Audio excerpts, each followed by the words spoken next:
বিশ্ব দরবারে সম্মানের আসন যদি অর্জন করতে চাও, রাষ্ট্রীয় পর্যায়ে গোটা দেশে প্রশাসন যন্ত্রে এমন দায়িত্বশীল নিয়োগ করার ব্যবস্থা করো যাদের দ্বারা প্রতিটি অফিস, প্রতিটি আদালতে, সরকারি প্রতিটি সেক্টরে সর্বপ্রথম অক্ষরে অক্ষরে নামাজ কায়েম হবে।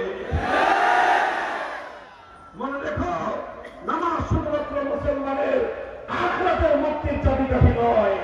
যেই নামাজ আমার জন্য তোমার জন্য জান্নাতের দরজা খুলবে, সেই নামাজের মাধ্যমেই এই পৃথিবীতে আমরা শান্তির সমাজ করতে পারি। সেই নামাজের মাধ্যমে নীতিবান আমরা একটি জাতি গঠন করতে পারি।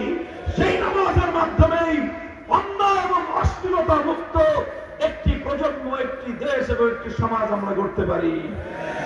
আল্লাহর কোরআন দায়িত্ব নিয়েছে, ইন্নাস সালাতা তানহা আনিল ফাহশাই ওয়াল মুনকার।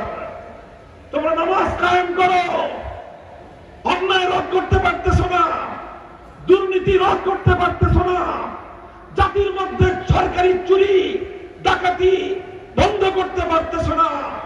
জনগণকে নামাজে অভ্যস্ত করে তোলো। যেই জনগণ নামাজ পড়বে, নামাজ অভ্যস্ত হলে একদিন চুরি করতে পারে, 2 দিন চুরি করতে পারে, তৃতীয় দিন তার নামাজ তাকে চুরি থেকে বিরত রাখবে। দায়িত্ব নিয়ে বলছি, খোদার কসম খেয়ে বলি, আজ রাতের পরে আগামীকাল প্রত্যুষে পূর্ব দিগন্তে সূর্য উঠবে। এই কথা যত সত্য, তার চেয়ে বেশি সত্য হলো আমার আল্লাহর কোরআনের কথা। জাতি অনেক ভাবে চেষ্টা করেছ, দুর্নীতি বন্ধ করতে পারো নাই। বারবার তোমাদের কপালে দুর্নীতির কলঙ্কের কালিমা লেপটে গিয়েছে। আমার বাংলার মুসলমান, আমাদের পূর্বপুরুষরা 1000 বছর ধরে চেষ্টা করেছে এমন একটি যে জাতি গঠন করতে, এমন একটি দেশ গড়ে তুলতে, যেই দেশ এবং যেই জাতি আমার আল্লাহর ভিত্তিতে পরিচালিত হবে, যেই দেশ আল্লাহর কোরআনের বিধান অনুযায়ী পরিচালিত হবে।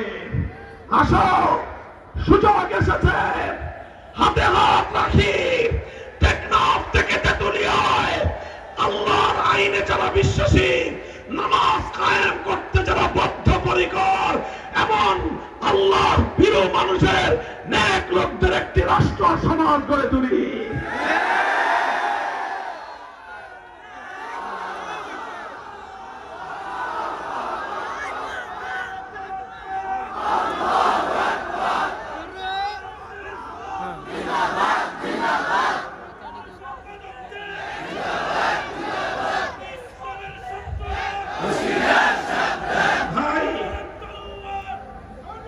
ভাই দেখেন, আল্লাহ পাক রব্বুল আলামিন ক্ষমতা